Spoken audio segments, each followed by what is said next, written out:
Red Sun is an alternate universe where Superman, instead of landing in Smallville, actually lands in Soviet Russia.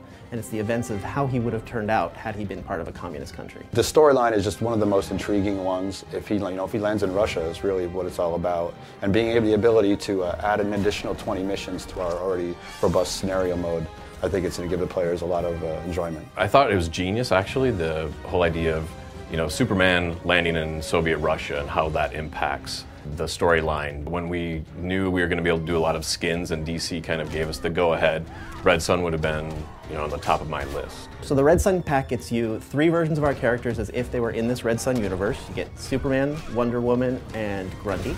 It also includes 20 Star Lab missions, which are these stories that take place throughout the Red Sun comic book arc. The Star Lab missions are pretty much the natural evolution of how we've done our challenge missions in the previous games. What we're doing this time around is focusing a lot more on unique individual missions where they're a lot more elaborate. So you get to do a variety of different things, whether it's play something like a 2D side-scroller for a mission or break into a building for a mission. It's just gameplay mechanics that you don't traditionally see as just fighting back and forth.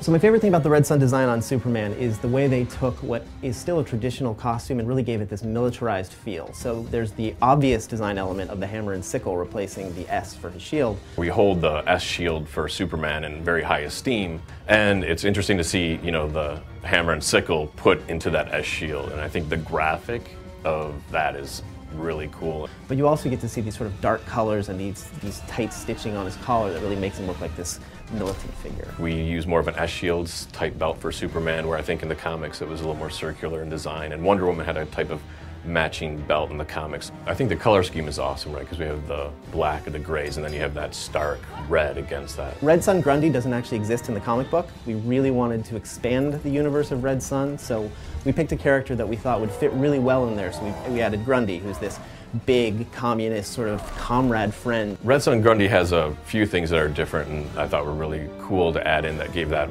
kind of Soviet flavor, and it's the fur hat that we all think of. He has lots of little medals on that you might not see in gameplay. Also, in his back, he has the sickle reminiscent of the hammer and sickle, and those are one of the weapons that he has. He really fits in well with the universe, but it gives fans a chance to see something completely new that they didn't see in the comic book.